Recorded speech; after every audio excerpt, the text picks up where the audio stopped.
Un seul invité a répondu présent et de façon ponctuelle à notre invitation de ce matin. Firmin Sossou, bonjour. Bonjour, cher Jésus-Christ. Merci d'être présent sur ce plateau. Avec vous, nous allons commencer la causerie de ce matin en attendant que Antoine Adoukonou nous rejoigne sur ce plateau d'une minute à une autre. Firmin Sossou, vous avez lu le communiqué rendu public le samedi dernier par l'ancien président de la République de France, François Hollande, qui se dit préoccupé par la situation sociopolitique du Bénin. De quel œil voyez-vous ce communiqué? Non, il faut saluer déjà l'initiative lorsque un ancien président de la France, un pays colonisateur, se prononce sur la situation qui prévaut actuellement au niveau de notre pays. Cela est à saluer. Maintenant, il reste à apprécier la forme et puis le fond de ce communiqué. En ce qui concerne la forme, je crois qu'il s'agit d'un communiqué, donc on peut l'accepter. Mais en ce qui concerne le fond, j'ai pu lire en tout cas une position déjà tranchée de la part de l'ancien président français. J'ai pu prendre connaissance d'une certaine dénonciation, ce qui enlève à ce communiqué une démarche de médiation. Parce que quand vous savez, lorsqu'on a devant soi un ancien président français, il est considéré comme quelqu'un à écouter. Il est considéré comme quelqu'un qui pourrait quand même jouer la médiation de façon vraiment sereine. Mais j'ai senti que l'ancien président français a déjà pris position à travers ce communiqué et condamne les actes posés par le gouvernement. Il parle de grave atteinte aux droits de l'homme et de l'opposition. Oui, grave atteinte aux droits de l'homme. Oui, on pourrait parler de grave atteinte aux libertés si l'on a des arguments à faire valoir, si l'on a des faits réels à évoquer pour démontrer, pour étayer ce que l'on soulève comme atteinte aux libertés.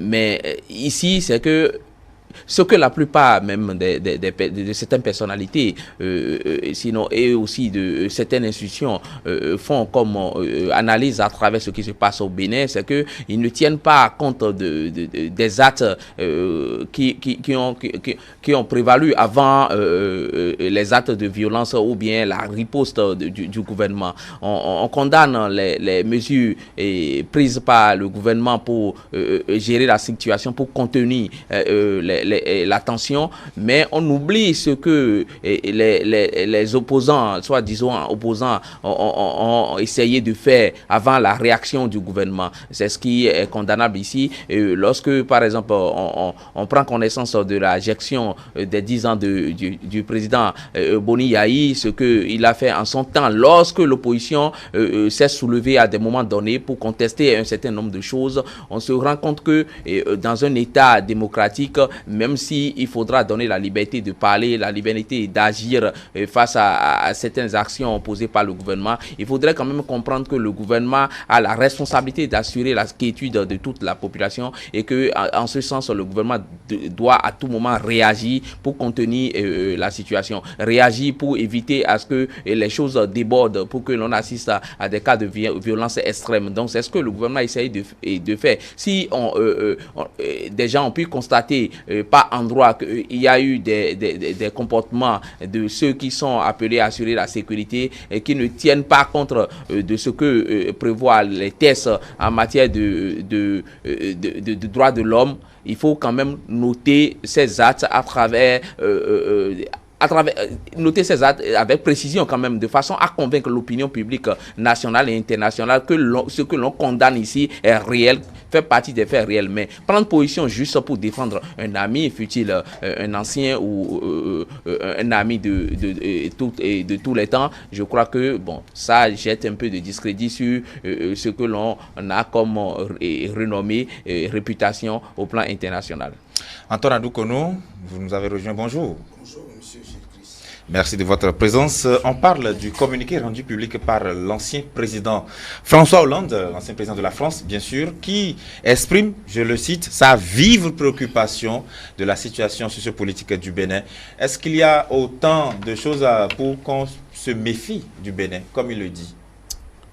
Non, je crois que la lettre de François Hollande, quand j'ai lu, bon, je me suis dit, en fait, sa lettre n'est que la réponse à un problème qu'on lui a posé. Il a réagi par rapport à certaines situations qu'on lui a présentées. Et je puisse croire que certainement, on ne lui a pas présenté la vraie situation. Je le dis parce que, est-ce que François Hollande sait que nous avons fait des réaménagements de notre système partisan et que dans l'article 56 de la charte des partis politiques, il est dit que les anciens partis politiques qui veulent toujours garder leur statut juridique, leur emblème et autres, doivent se conformer à la loi et qu'on leur a donné un délai de 6 mois et que pour savoir si éventuellement ces partis ont pu se conformer, ils doivent produire un document qui atteste qu'ils ont pu faire la mise en conformité, que la Cour a appelé certificat de conformité et que d'autres peuvent donner tous les noms qu'ils veulent pourvu que ce papier montre que oui, les gens ont pu se conformer. Est-ce que François Hollande, il est informé que ceux à qui on n'a pas délivré ce certificat, qu'il y en a des partis dont les membres fondateurs ont 7 ans et qui ont été énormément cités? Est-ce qu'il sait que parmi ces partis-là, il y en a qui ont mis dans l'article 12 de leur statut que ne peuvent être membres fondateurs que ceux qui ont créé le parti, et qu'en voulant passer de 10 membres fondateurs par département à 15 membres fondateurs par commune pour se conformer, qu'ils n'ont pas modifié d'abord l'article 12 de ce statut pour pouvoir ouvrir les bornes afin d'ajouter maintenant les autres, et qu'ils ont procédé comme si de rien n'était, et que le ministère de l'Intérieur a motivé sa décision qui justifie la non-conformité. Est-ce que François Hollande est au courant qu'après ce rejet, conformément à la loi, ces derniers ont esté en justice et que la justice a encore donné raison au ministère de l'Intérieur? Est-ce que François Hollande sait qu'après tout ça là, que lorsque c'est les deux partis qui se réclament d'obédience du gouvernement qui ont été retenus par la Sénat, que ça a préoccupé le président Patrice Talon, qui a réuni la classe politique pour dire, c'est vrai qu'au terme du processus, c'est deux partis qui ont pu remplir les conditions prévues par la loi, mais moi-même personnellement je suis gêné parce que par le passé, les élections, ça se faisait dans une ambiance donnée, et qu'il souhaiterait, que le président Patrice Talon souhaiterait que tout le monde, en tout cas ceux qui le désirent, aillent aux élections.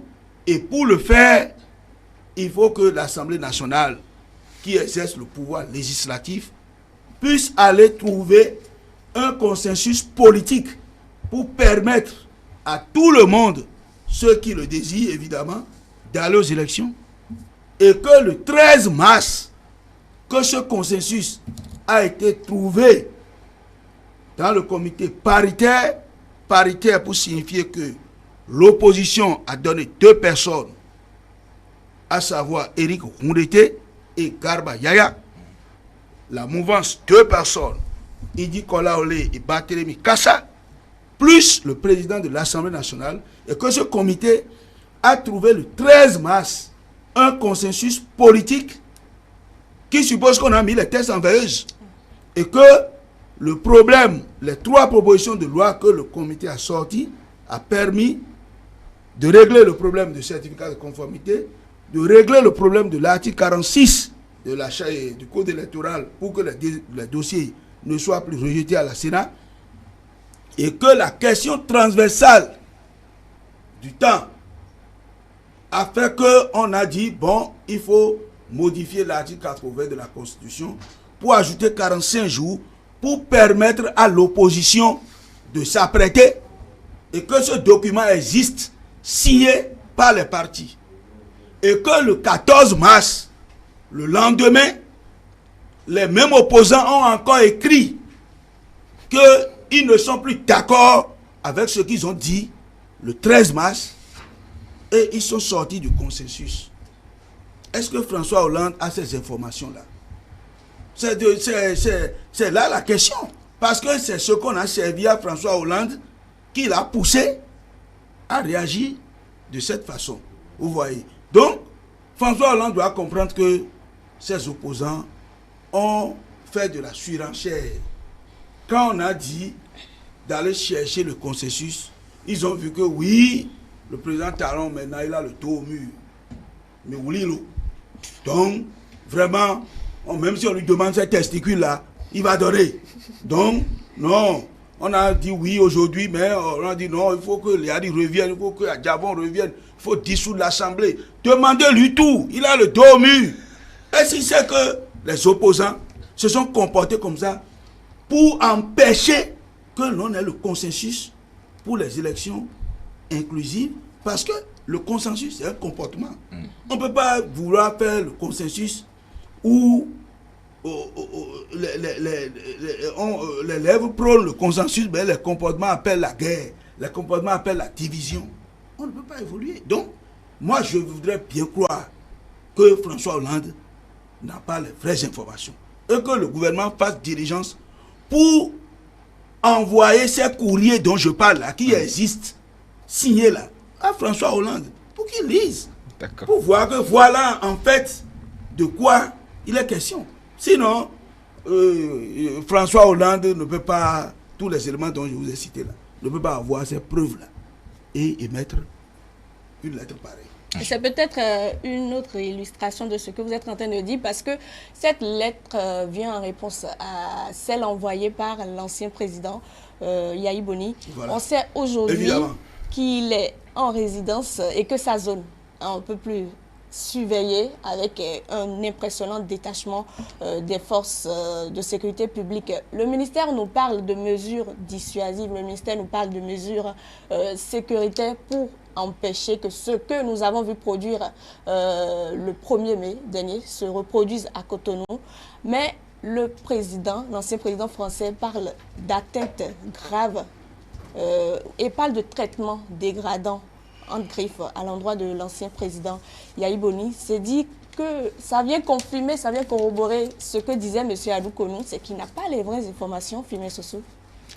Oui, vous savez, quand on parle d'un ancien chef d'État comme d'un pays comme la France, c'est entendablement quelqu'un qui devrait avoir beaucoup d'informations, même s'il n'est plus aux affaires pour utiliser les structures de renseignement de cet État. Il devrait quand même avoir ces informations par le truchement de certain nombre de personnes avec qui il a eu à traiter par le passé. Vous savez, l'ambassade de la France près de Bénin a beaucoup d'informations. Les médias français, même si il est à condamner certaines prises de position par ces médias donnent assez d'informations. Et si lui-même, personnellement, il peut effectuer la démarche pour s'enquérir d'un certain nombre de choses sur la situation, je pense qu'il pourrait avoir ces informations. Maintenant, entre le discours officiel et puis ce que l'on constate sur le terrain, journaliste que moi je dois faire beaucoup d'attention, mais il faut quand même considérer les faits d'abord que nous avons à notre disposition. Le ministère de l'Intérieur, au départ, avait clarifié la situation quant à la présence des agents de sécurité dans l'entourage de la maison de l'ancien président Boni Yahi. Après cela, on a eu cas de certains actes de vandalisme ce qui a confirmé la position du ministère de l'Intérieur qui disait que les gens s'apprêtaient à envahir les rues de Cotonou, les vents de Cotonou pour procéder à des manifestations qui pourraient déboucher sur des cas de violence. Mais au finish, les gens ont dit, bon, il s'agissait d'un enlèvement, mais après, ce qu'on a pu constater conforte la position du ministère de l'Intérieur. Et quand on assiste à tous ces genres de choses et que Boni Yayi lui-même en question appelle à ce que, à travers, adresse des lettres à des structures, à des institutions internationales pour demander à ce que sa sécurité soit assurée. Et il est de bon temps que le ministère de l'Intérieur, garant pour le moment de la sécurité au niveau de la ville de Cotonou et au niveau du Bénin en général, prenne les dispositions adéquates pour quand même assurer à l'ancien président Boni Yayi sa sécurité. Et je crois que la présence de ces agents de sécurité dans l'entourage, ou sinon dans les ruelles qui sont de part et d'autre de la maison de Boni Yayi s'inscrit dans cette dynamique de la protection de sa sécurité. Les gens parlent de résidence, qu'il est en résidence, qu'il est assigné à résidence. Je crois qu'il ne s'agit pas de ce cas d'assignation à résidence, parce que si c'était assignation à résidence, cela intervient après une condamnation, après une peine. Donc, on n'est pas dans ce schéma. Il est constaté aujourd'hui qu'il y a des agents de sécurité en permanence au niveau de la résidence de Boni Yayi. Ce que je n'ai pas comme information, est-ce que on empêche les gens de rendre visite à Boni Yayi, et qui sont ceux-là? Ils sont de quelle qualité? Est-ce que ils font partie de la famille? Est-ce que c'est des visiteurs qui ont été préalablement annoncés pour être là dans ces mesures de sécurité? Vous savez, lorsque vous dites que votre sécurité est menacée, on doit contrôler tous ceux qui vous rendent visite, parce que des gens peuvent juste tenter de vous faire du mal et laissant croire que c'est ceux qui assurent votre sécurité qui vous ont fait cela. Donc, ceux qui assurent votre sécurité, ils ont la responsabilité de tout faire pour que des événements malheureux n'interviennent pas. Donc, je crois que les agents de sécurité ont raison, par exemple, de procéder à des fouilles, ont raison de contrôler les entrées et les sorties au niveau de cette maison. Lorsqu'on parle d'atteinte à sa liberté ou bien des violations de ses droits, oui, je crois que ceux qui avancent de tels arguments doivent nous donner la preuve qu'il y a eu de tels cas. J'ai lu dans les journaux ou bien dans la presse que l'ancien ministre Bassette de Souza aurait aussi évoqué... Mais comme vous l'avez dit, on n'a pas encore réussi à avoir les preuves, justement. Justement, lorsqu'on n'a pas les preuves, moi, de façon professionnelle, dans le doute, on s'abstient. Tout à fait. Monsieur Adou Konou, acteur politique, quelque part dans son message, sinon vers la fin de son intervention, de ce message de François Hollande, il appelle la communauté internationale à s'intéresser à cette question, surtout dans un pays déjà menacé par des attaques terroristes. Quelle est votre appréciation de cette phrase de l'ancien président français?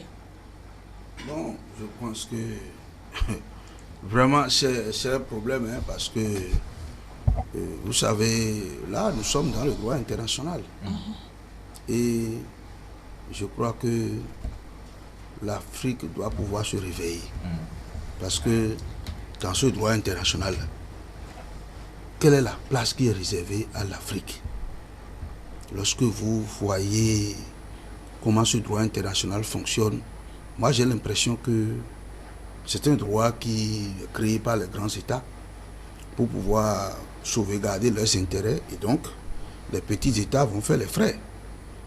Et donc, tous ces problèmes qui se posent, où les médias internationaux, vous suivez bien, vous êtes journaliste, interviennent à leur manière, moi ça me fait peur. Ça me fait peur parce que quand on dit que le pays est menacé de terroristes, de ceci, de cela, hein, attention, parce que celui qui parle, c'est la France. Ouais.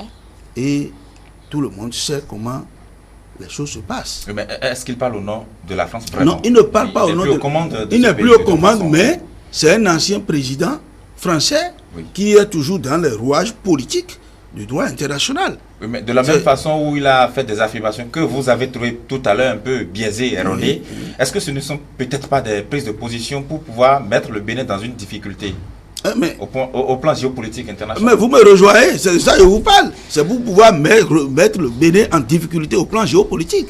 Parce que le droit international, les droits humains dont on parle, nous savons que pour aller en Irak, que les États-Unis ont vu la menace que constitue l'Irak pour eux. Ils n'ont pas vu les thèses de l'ONU. Ils se sont débarqués sur l'Irak. Parce qu'ils ont vu que vraiment, la menace est là. Donc, les droits humains dont on parle, comment on les applique au plan international? La CPI est un exemple patent.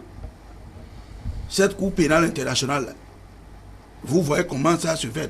C'est les Africains, les présidents africains qui sont jugés là. Donc, les déclarations de Amnesty International, tout ça là. On va revenir tout à l'heure sur moi, je range ça dans ce cadre-là. Oui. Sinon, moi, je ne vois pas. C'est vrai, la position là où le président Yahi Boni est, du point de vue sentimental, ça gêne tout le monde. C'est un ancien chef d'État qui était quand même chef des armées dans ce pays. Mais vous savez, au moment où le président Yahi Boni et le président Soglo n'avaient pas incité à la violence, est-ce que vous avez vu quelqu'un est allé la signer en résidence, même si c'était le cas? Non. Entre deux mots, il faut choisir le moindre.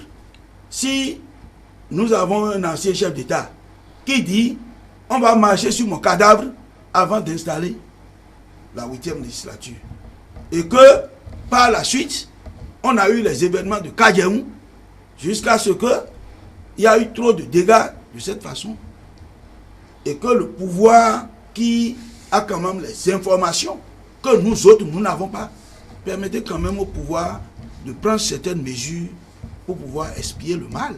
Donc moi je pense que ce n'est qu'une mesure temporaire, juste pour encadrer les choses, pour que le pire n'arrive pas.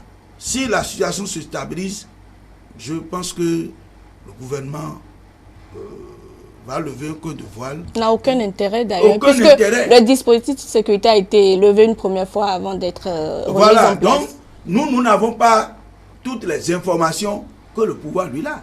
Le pouvoir a un service de renseignement. Nous maintenant, nous disons, bon, si peut-être que si on ouvre les barrières et que le président sort et que demain, vous voyez encore qu'il y a des tollés un peu partout. Donc le gouvernement, il a les informations, il les traite, et le chef de l'État, Boni, l'ancien chef de l'État Boni Yahi, est une personnalité de ce pays. Et moi, je crois que jusqu'à preuve de contraire, on ne peut pas être de mauvaise foi pour le traiter de cette façon. Le gouvernement suit la situation et en temps opportun, la barrière sera levée. Ça, c'est clair. On parle justement de Bénin quand on dit d'une région menacée par des attaques terroristes. Cette phrase-là trouve son essence juste après l'affaire des otages français au parc national de Pendjari. Et c'est justement tout ce qui fonde cette affirmation de François Hollande. Firmin Soussou, est-ce que c'est objectif? Non, vous savez, la France ou bien un certain nombre de pays qui ont des renommées que l'on connaît en matière de diplomatie et de géopolitique ont leur mode opératoire.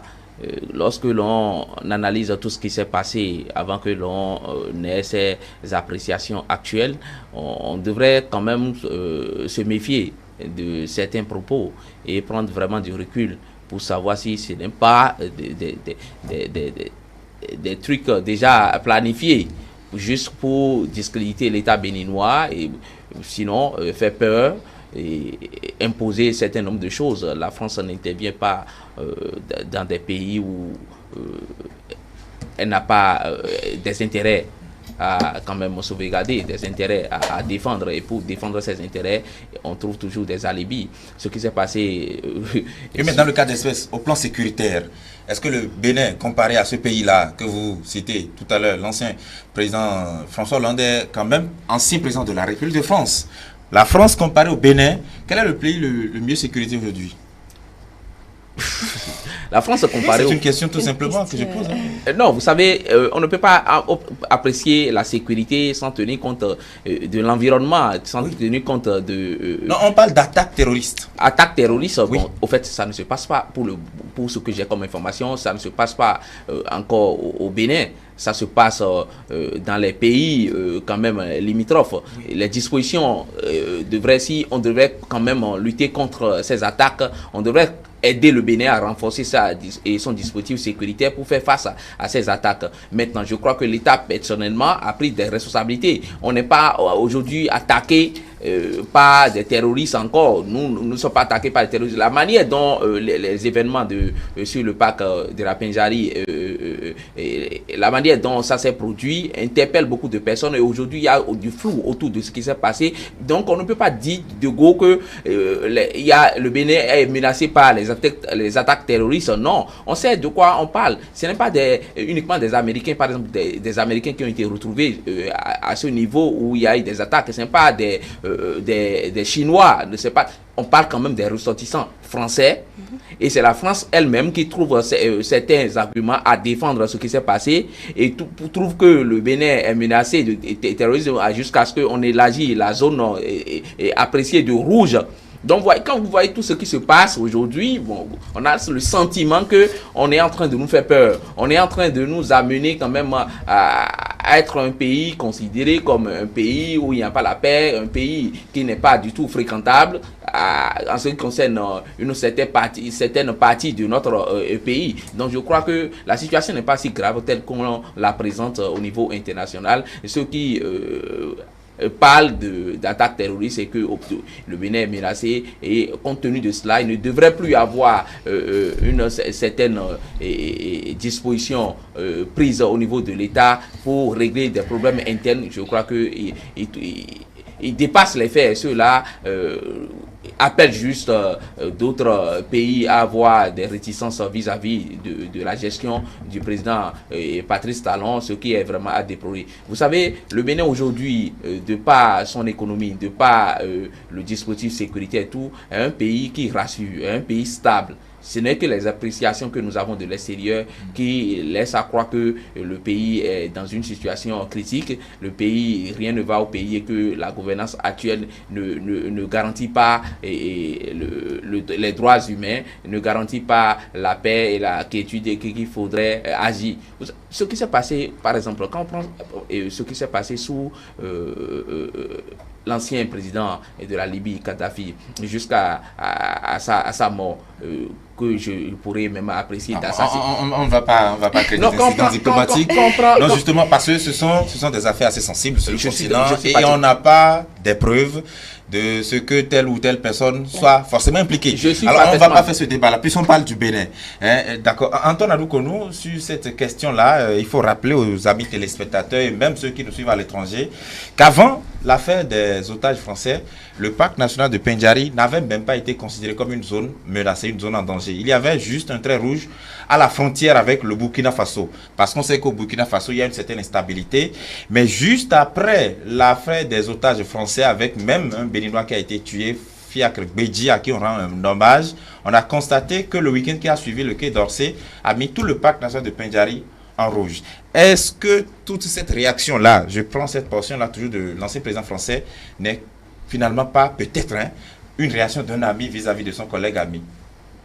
Non, vous le dites si bien, parce que si nous suivons les événements au Bénin, nous pensons que si François Hollande n'est pas en train de soutenir un ami et qui devait, au regard des faits, se prononcer, que le discours va être différent. Le discours va être différent. Et vous savez, on parle de djihadistes, ceci, mais tout ça là qui se passe là, en fait, moi j'ai l'impression que celui qui met le feu, c'est lui qui est en même temps le sapeur-pompier. C'est comme ça se passe. Quand on a des intérêts dans une région, il faut instabiliser la région et maintenant venir encore en rescousse. Et pour venir en rescousse, on négocie. Donc, tout ce qui se passe au Burkina, au Mali, au Niger, peut-être que s'il n'y avait pas l'uranium au Niger, vous ne verrez pas tout ça là. Donc, les djihadistes dont on parle là, sinon, qu'est-ce qui peut justifier qu'un djihadiste peut venir enlever déjà au niveau du parc Benyari? Non, cherchez-vous. Qu'est-ce qui peut justifier ça? Qu'est-ce que le Bénin a fait à un pays arabe ou bien quelque chose pour qu'un djihadiste vienne enlever des gens au parc Benyari? Donc, peut-être que on crée l'événement et on se sert de l'événement pour aller là où on veut aller. Non, on ne va pas forcément dire qu'on crée l'événement. Non, mais... Peut-être qu'on profite d'une situation, mais on ne va pas dire qu'on crée l'événement. Mais vous savez... Ce serait trop... Je vous ai dit tout à l'heure que d'affirmer cela, les grands États qui ont créé ce droit international, ils l'ont créé pour pouvoir se protéger. D'accord. Regardez bien les pays dans lesquels il y a ce tumulte-là. C'est sûr qu'il y a toujours un intérêt qui est derrière. Et je dis que les peuples africains doivent revoir leur démocratie. La démocratie occidentale que nous recopions les yeux fermés là, ne nous amènera pas au développement. Je vous le dis. Très bien. Parce que la démocratie, lorsque vous êtes dans le conflit électoral, tout ce qui se passe en bas, on ne sait pas.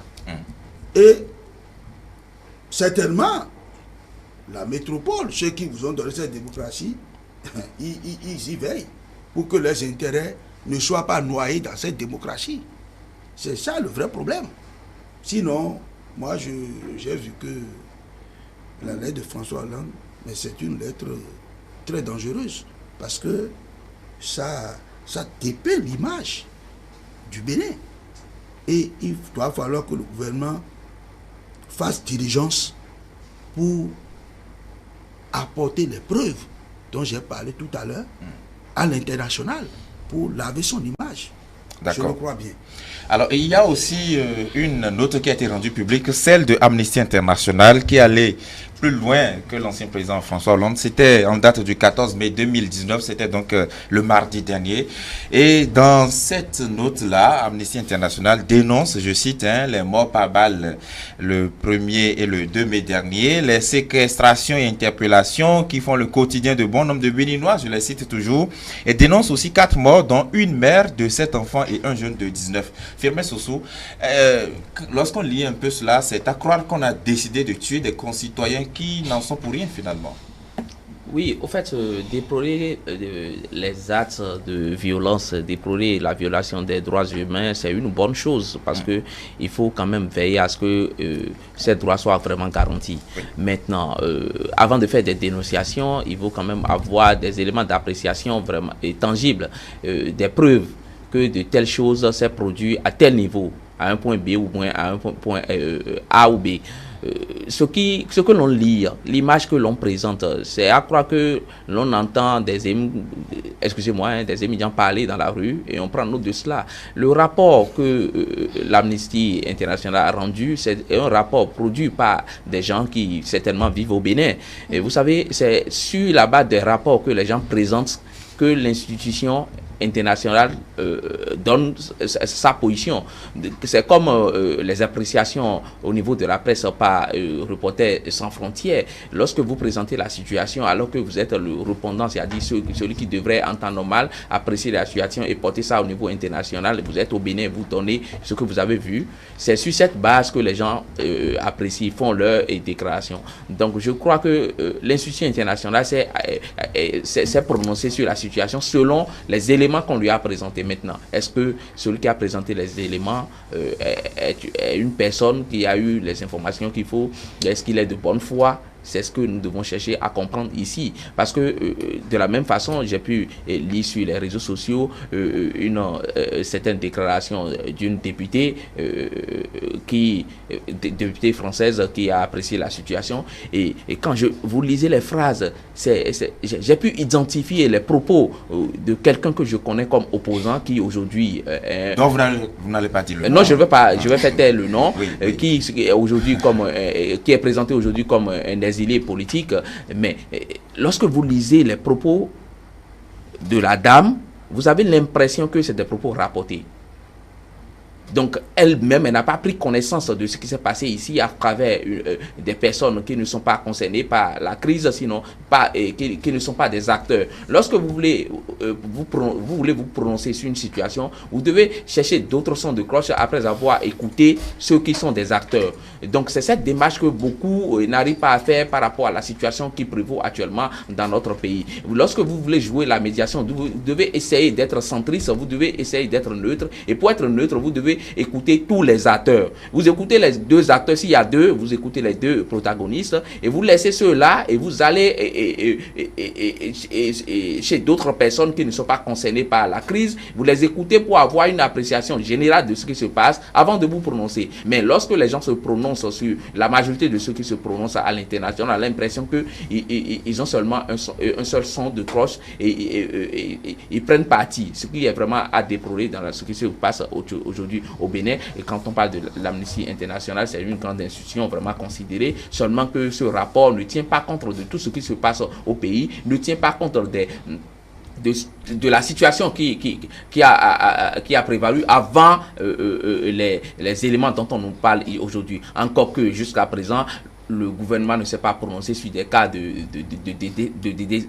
décès, ce qui veut dire qu'on n'a pas des informations officielles sur lesquelles on peut se baser pour se prononcer. Et moi, cela me gêne aussi, cela me gêne parce que, vous savez, la situation à ce niveau devrait être aussi présentée par le gouvernement de façon officielle. On nous a dit que des enquêtes sont en cours. Si on pourrait vite faire pour nous livrer les résultats de ces enquêtes et rassurer que ce qui s'est passé a été fait de façon professionnelle et que en ce qui concerne le cas de décès, il y a peut-être eu effectivement de décès, que c'est tel nombre et que la situation est vraiment contrôlée par le régime, ce serait bien. Parce que lorsqu'on est en absence d'informations, on ne peut pas quand même parler et de façon à convaincre. Et en l'absence d'informations crédibles, les gens surfent sur des rumeurs, les gens surfent sur des polémiques et font de mauvaises appréciations. Et en font une information. Vraiment, et c'est ce qui se passe actuellement et c'est à déplorer. Monsieur Adou Konou, la situation, on la connaît, ce qui s'est passé les 1er et 2 mai dernier à Cotonou. On parle aujourd'hui, Amnesty International parle aujourd'hui de violation de droits humains. Comment on devrait gérer cette situation en son temps? Parce qu'on a vu quand même Cotonou en flamme avec ces mouvements de personnes qui contestaient les élections. Non, je pense que le communiqué de presse de Amnesty International est un communiqué post-événement. Le communiqué n'a pas tenu compte de tout ce qui a conduit à ces événements. Et Amnesty International doit comprendre que les libertés qui ont été consacrées dans notre Constitution n'ont jamais été des droits absolus. C'est des droits qui sont donnés sous réserve des conditions prévues par la loi. Vous pouvez prendre la Constitution et dire, chaque fois que ces droits sont donnés, on dit ces droits sont exercés dans les conditions fixées par la loi. Et il y a des comportements à observer, même si on est citoyen, qu'on veut jouir de ces droits. Amnesty International est dans le pays et il sait que le président Patrice Talon est élu conformément aux règles préétablies par la Constitution. Il est là, il a vu que des anciens présidents regroupent des gens et on dit Talon dégage. Talon dégage là, c'est dans quelle Constitution? Parce qu'il ne faut pas voir le mal à l'arrivée. Tout ce qui s'est passé pour qu'on en arrive là, il faut que Amnesty International analyse. Talon dégage là, c'est dans quel droit? Lorsque on commence par incendier le pays et que on est en train de de pousser vers la présidence, lorsqu'on veut aller attaquer l'ORTB, pour la chaîne nationale, pour assiéger le pays, pour des motifs que moi je trouve non fondés au vu de tout ce que je vous ai expliqué. Vous voyez que l'État, qui est garant de la défense des citoyens, croise les bras pour que le pire arrive. Non. On ne peut pas, un État ne peut pas croiser les bras dans ce cas. Et les forces de l'ordre ont été très professionnelles. Sinon, on aurait assisté au pire. Donc, Amnesty International est, comme je l'ai dit, en train d'accompagner le droit international. Il est en train de... Parce que tous ces ONG, tout ça là que vous voyez, c'est toute une imbrication. C'est toute une imbrication. Ils ne travaillent pas ex nihilo, hein, ils sont dans un travail mondial donné, parce que on peut se servir par exemple de ce rapport pour faire du mal au pays.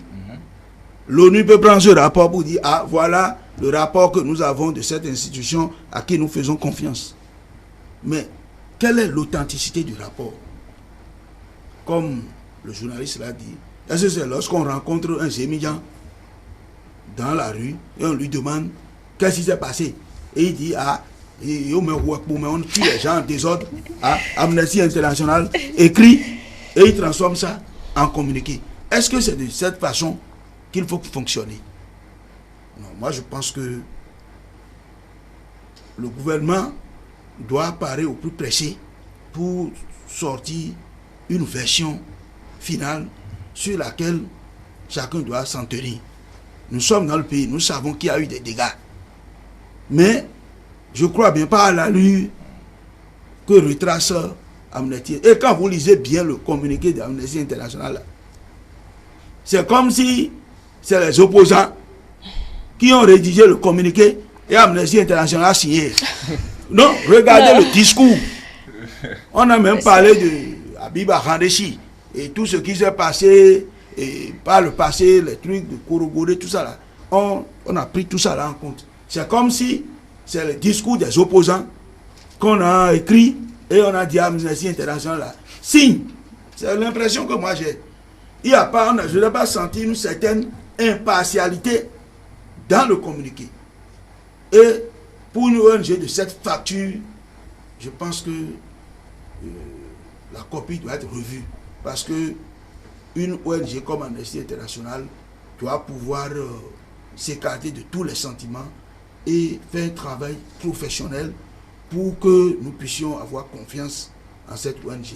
En la matière, ce qu'elle a fait, j'ai vu là, il y a la politique en dessous. Mais Firmin Soso, justement, on dépeint un tableau d'une période post-crise, mais on ne dit plus forcément ce qui a conduit à la crise, ou encore ce qui s'est passé pendant la crise. De tous ceux qui parlent, on n'a lu nulle part les actes de violence, les vandalismes, que ce soit du jour du scrutin, que ce soit les 1er 2 mai. Personne n'a dit par exemple que la tour administrative a été attaquée, que des motos ont été volées, des voitures ont été incendiées partout. Personne n'en parle. Mais comment expliquer cela alors? Est-ce que c'est une myopie volontaire ou c'est une ignorance de l'information? C'est vrai, non, c'est une ignorance et je crois que les organisations internationales qui se penchent sur la question ne font pas l'effort de comprendre ce qui s'est réellement passé. Par exemple, moi j'étais dans, sinon, j'ai vécu ce qui s'est passé le 1er et j'ai vécu ce qui s'est passé le 2 également. Je peux vous dire que ce qui s'est passé était des actes commis par des badauds, des délinquants qui cassaient tout sur leur passage, qui brisaient des vitres de véhicules, qui frappaient des paisibles citoyens qui étaient dans des usagers. On a même vu dans des vidéos où ils mettaient du carburant dans des bouteilles et on dit comment il faut aller lancer ça. Lorsque vous avez connaissance de tout cela et que vous voulez vous prononcer sur une situation qui a conduit à la violation de certains droits, vous devez tenir compte des événements qui ont conduit à la violation de ces droits. Et en face de ces événements, qu'est-ce qu'un gouvernement sérieux, qu'est-ce qu'un État pourrait faire quand même pour éviter le pire? C'est de ça il s'agit. On ne peut pas apprécier une réaction sans se pencher sur ce qui a amené la réaction, l'action qui a amené la réaction. Face à ce qui se passait au niveau de certaines localités du pays, en matière de violence, le gouvernement devrait prendre des dispositions. Les dispositions ont été prises par le gouvernement, les résultats sont là. On ne peut pas apprécier aujourd'hui ces résultats sans tenir compte des causes qui ont amené ces résultats. Donc je crois que les institutions internationales et certaines personnalités qui se prononcent sur la situation pré-électorale et post-électorale devraient quand même tenir compte des faits tangibles que nous avons connus. Devraient tenir compte de certain nombre de choses avant de se prononcer et surtout essayer d'être des médiateurs au lieu de verser encore de l'huile sur le feu. Parce que, vous savez, aujourd'hui, les gens devraient quand même se réjouir de la manière dont les choses se sont déroulées. On a prédit le pire. On a pensé qu'il y aura vraiment de la tension au niveau du pays et qu'on risque d'assister à des soulèvements qui pourraient conduire à une guerre civile. Mais le gouvernement a géré la situation. Nous sommes aujourd'hui épargnés de toutes ces situations et on devrait quand même reconnaître qu'un effort a été fait en matière de sécurité, un effort a été fait en matière de gestion de la crise et que le gouvernement, si on doit faire normalement des recommandations au gouvernement, on devrait en temps normal condamner les actions les actions auxquelles nous avons assisté de la part des gens de l'opposition, des acteurs d'une certaine société civile qui ont à des moments donnés soutenu les acteurs de l'opposition. Et je crois que nous sommes dans une situation aujourd'hui qui nous rassure. Et on devrait tenir compte de ça avant de se prononcer sur ces genres de situations. Un gouvernement sérieux ne peut pas laisser quand même des gens casser des entreprises, ne pas laisser des gens casser les biens des citoyens. Lorsque vous pensez que vous avez des libertés et que vous devez jouir de ces libertés, vous devez savoir que là où votre liberté s'arrête, commence celle des autres. Et en voulant agir, vous devez tenir compte de l'environnement national, vous devez tenir compte de tout ce qui se fait et dans le cadre de la sécurité, parce que les acteurs de la sécurité ont leur dispositif, ont leur manière de fonctionner. Vous ne pouvez pas vous ériger en acteur de sécurité alors que nous sommes dans un état où tout est organisé. Ceux qui opinent sur la situation, ils oublient que le fonctionnement du ministère de l'Intérieur, le fonctionnement des forces de sécurité, le fonctionnement des forces de défense n'est pas le même que celui d'un citoyen lambda. Et aujourd'hui, il est à déplorer que tout citoyen se retrouve dans la posture de spécialiste des domaines de sécurité, de spécialiste de droit humain, de spécialiste de juriste, et on opine tout comme si on maîtrise tout. Alors que dans chaque domaine, il y a des spécialistes qui se prononcent, qui analysent les choses avec beaucoup d'arguments. De technicité aussi. De technicité. Donc, je crois que nous devons nous abstenir face à certaines déclarations. Nous ne devons pas quand même verser encore de l'huile sur le feu, et le feu du moins, et amener d'autres tensions à des moments où cela n'est pas attendu. Monsieur Adoukono, le gouvernement a commencé par nous expliquer un peu ce qui s'est passé les 1er et 2 mai derniers, surtout à travers cette sortie du ministre de la Santé qui parle d'une substance psychotrope qu'on aurait retrouvée dans le sang de ces personnes interpellées. Est-ce que on devrait laisser peut-être ce pays-là, laisser ces gens-là qu'on a analysé dans ces personnes, dans le sang de ces personnes-là. Sinon, ces personnes-là, j'y arrive finalement, qu'on a dû traiter avec une certaine disparité. On devait les laisser peut-être incendier tout ce qu'il y a dans le Bénin au nom de cette démocratie, même s'il n'est pas à saluer la manière dont ça a été réprimé, les manifestations. Non, je sais que vous connaissez la réponse. Avant de la poser, on ne peut pas les laisser incendier tout. Parce que ces gens, ils se sont drogués, ils ne sont plus dans leur état normal. Si on n'arrête pas la saignée, c'est que si on ne viendra même pas vous chasser de ETL ici. Parce que c'est des gens qui ont été déjà commis à une tâche précise, c'est de tout brûler pour que le président Patrice Talon cède. Alors, justement, dans ce communiqué de Amnesty International, on dit qu'il y a des fouilles systématiques, des interrogatoires qu'on procède aux citoyens, aux passants de Kadjeroun avec la présence des forces de l'ordre. Et ils estiment que c'est une attaque aux droits des humains plutôt que de les protéger. C'est des histoires. Mon frère, c'est des histoires. Quelle attaque aux droits humains? Non. Si le gouvernement ne maîtrise plus la situation, ne sait plus qui est qui, les dispositions à prendre, le minimum, c'est de s'assurer quand même que les gens n'avaient pas les armes à feu avec eux, les gens n'avaient pas les couteaux avec eux, les gens n'avaient pas les coups avec eux. Quel inconvénient, si on me fouille et on ne trouve rien, qu'est-ce que ça me crée de mauvais? Si on me fouille, je suis un citoyen, j'arrive, on dit, on veut me fouiller pour voir si j'ai pas des éléments dangereux. Si on finit la fouille et que je n'ai aucun élément, quel droit j'ai là qu'on a violé là? Non, disons-nous la vérité. Disons-nous la vérité. Encore qu'on sait que c'est courant, surtout quand on veut avoir accès à certains hôtels. La situation que nous vivons là, mais ce n'est pas une situation facile. Ce n'est pas une situation que Amnesty banalise en disant les droits humains, les droits humains, les droits humains. Non. C'est une situation sérieuse. Et le gouvernement doit pouvoir prendre toutes les dispositions nécessaires pour que... Mais on parle des droits de ceux qui ont été fouillés. Mais si ceux-là avaient les grenades, ils avaient des bombes avec eux pour aller s'exploser dans une foule. Cette foule qui va emporter le coup là, leur droit là, qu'est-ce que Amnesty International dit de leurs droits?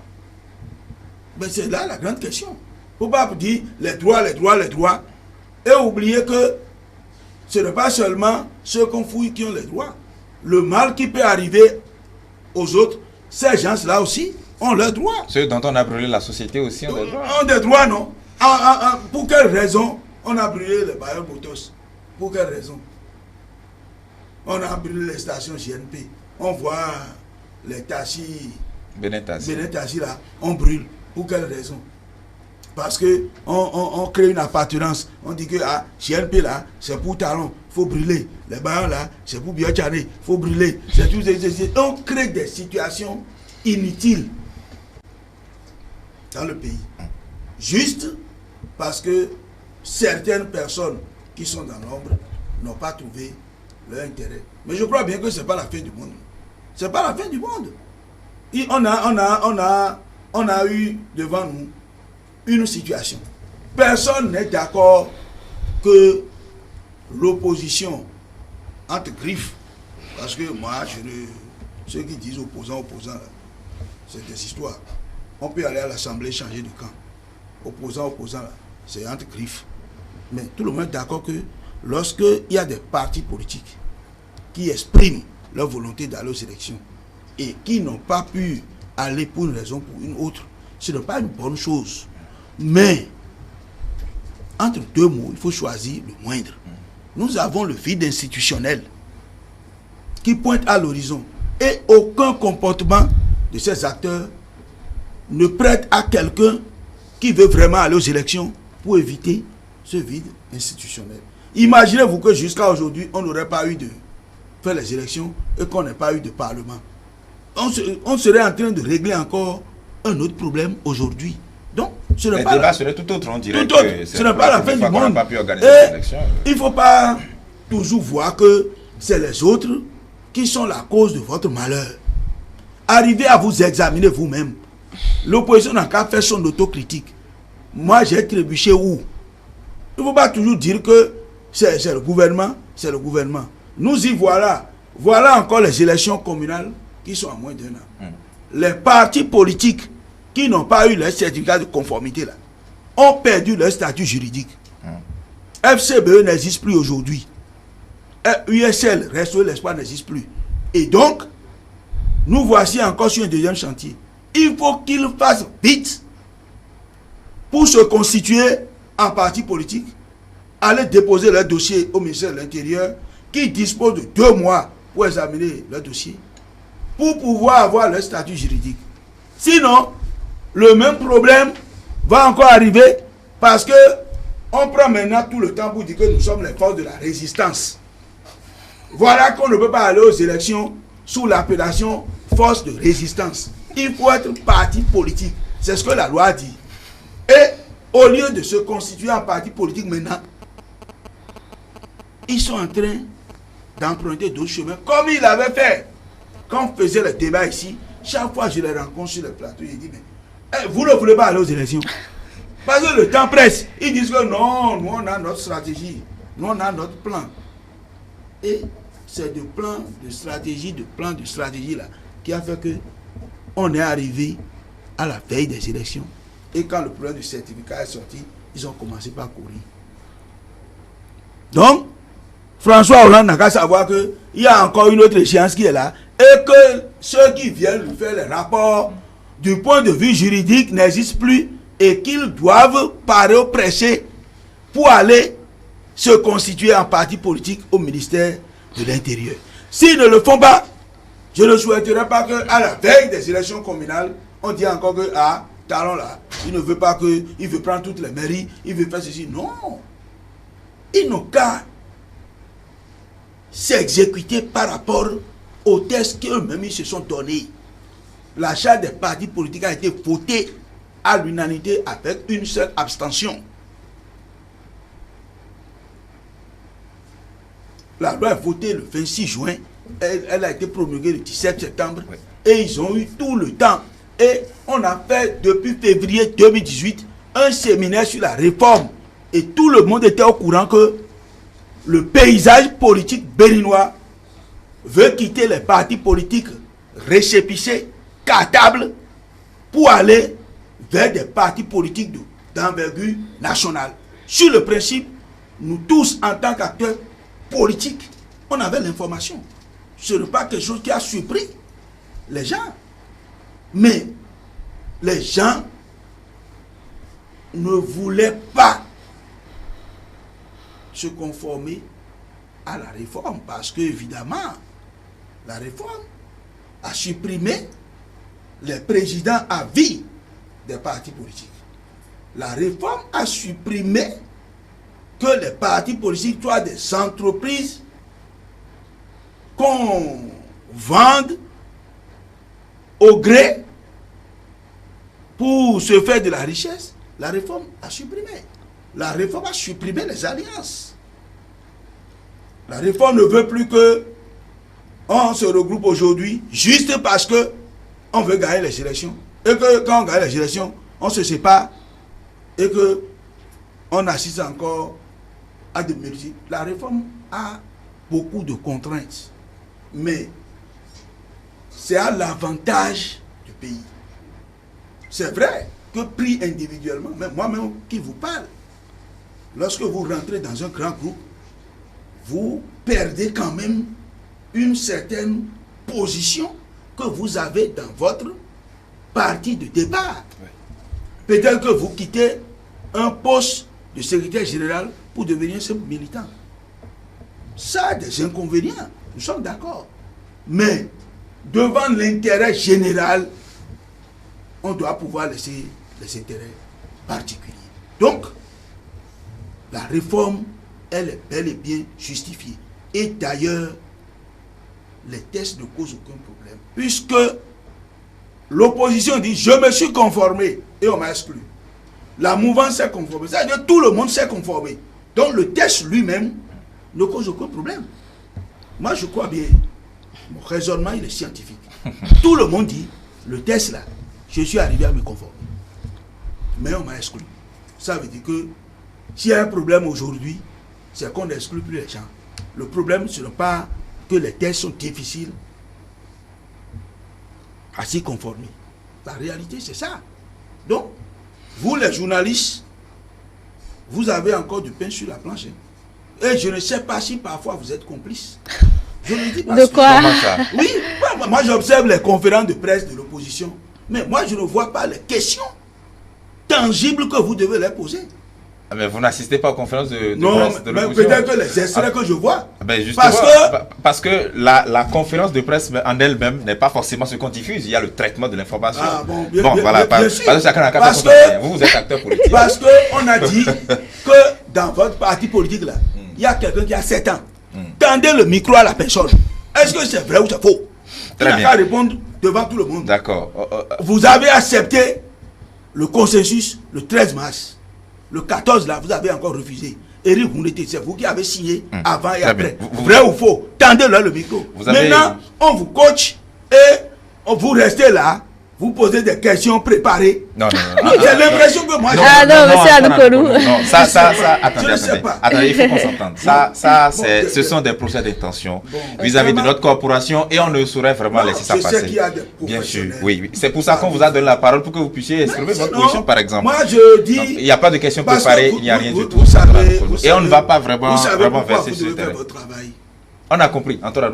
Parce qu'on n'a plus vraiment de temps. Celui qui est, par exemple, à Tchoubi et qui est dans son champ, qu'est-ce qu'il sait du certificat de conformité? Très bien. Tout ce qu'on dit là, qu'est-ce qu'il en sait? Merci, Antoine Adoukonou. Porter l'information. Bien sûr. Notre rôle, on ne va pas oublier le rôle des acteurs politiques aussi. Oui. Nous, on le fait suffisamment. S'il vous plaît, le premier rôle du journaliste, c'est de livrer l'information. C'est à travers nos tranches d'information à 13h, à 19h45 sur télé, par exemple. Et aussi de commenter l'information, d'aller au-delà. D'où cette émission, par exemple. Non, vous avez la parole. De télé, je parle de façon générale. Bien sûr, bien sûr. Quand je vois les journalistes là. Lorsqu'on voit un peu ces différents communiqués, nous sommes dans une période post-électorale. Ce sera la dernière question pour sortir de cette causerie.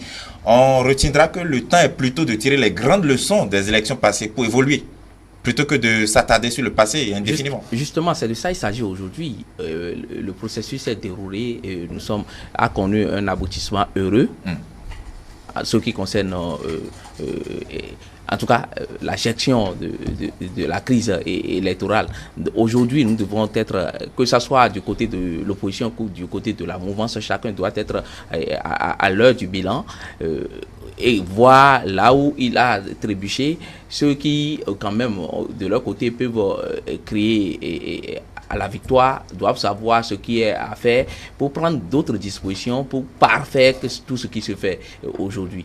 Vous savez, il est heureux de constater que nous sommes dans la mise en œuvre du système partisan et que tout évolue bien. De la réforme du système partisan et que tout évolue bien. Il doit avoir des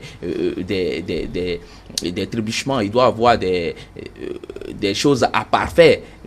On devrait être d'accord sur ça, on devrait s'entendre et trouver le juste milieu, au lieu de remettre en cause tout ce qui a été fait, au lieu de penser qu'il faudrait revenir aux anciennes habitudes. Nous devons quand même essayer de voir que tout ce qui se fait s'inscrit dans le cadre de l'amélioration du système partisan de notre pays. Et je crois que les acteurs auront beaucoup à gagner s'ils se penchent sur la démarche de bilan. L'opposition doit savoir comment désormais s'organiser désormais pour ne pas rater ce grand rendez-vous électoral. Du côté de la mouvance, les gens doivent tirer les leçons et savoir ce qu'il faut faire aussi pour quand même afficher le comportement de quelqu'un qui veut quand même cohabiter avec les forces de l'opposition, gérer tout pour que la société se porte mieux et que tout se déroule dans la paix et la quiétude. C'est heureux de constater quand même que malgré tout ce qui a été agité, malgré tout ce qui a été prédit, on a pu quand même tirer notre épingle de jeu en ce qui concerne la gestion de la crise électorale et que l'heure aujourd'hui doit être au travail bien fait. Le Parlement est installé, le bureau du Parlement a été aussi installé. Nous sommes aujourd'hui, notre regard est tourné vers le fonctionnement réel de ce Parlement et je crois que les députés ont beaucoup de défis à relever et nous devons, chacun à son niveau, doit se sentir heureux et doit se sentir heureux d'être béninois d'abord parce que ailleurs ça tourne vite et au pire. Monsieur Adoukonou, très rapidement, on va conclure. Non, les grands enseignements, c'est déjà ce que je viens de vous dire. L'opposition doit savoir vous avez que... 30 secondes, je vous prie. L'opposition doit savoir que, il faut se lever très tôt. Lorsque je suis minoritaire et que la majorité faut un test, même si je ne suis pas d'accord, pour le moment, je fais avec. De ne pas chercher d'autres solutions pour dire, il faut revenir sur les anciens tests, il faut faire ceci. Non. Moi, ce qui me préoccupe aujourd'hui, l'opposition n'a qu'à se lever très tôt pour aller créer un nouveau parti, parce que les autres partis n'existent plus au regard de la loi. Qu'ils ne restent pas là pour continuer de demander le certificat de conformité et on sera en train de traîner ça là jusqu'à ce que les communales vont encore arriver et on va dire que depuis un an là, ils n'ont pas toujours donné le certificat. Non, le plan du certificat, le 17 mars là, ça c'est vidé. Ils n'ont qu'à se constituer en parti politique pour continuer le combat.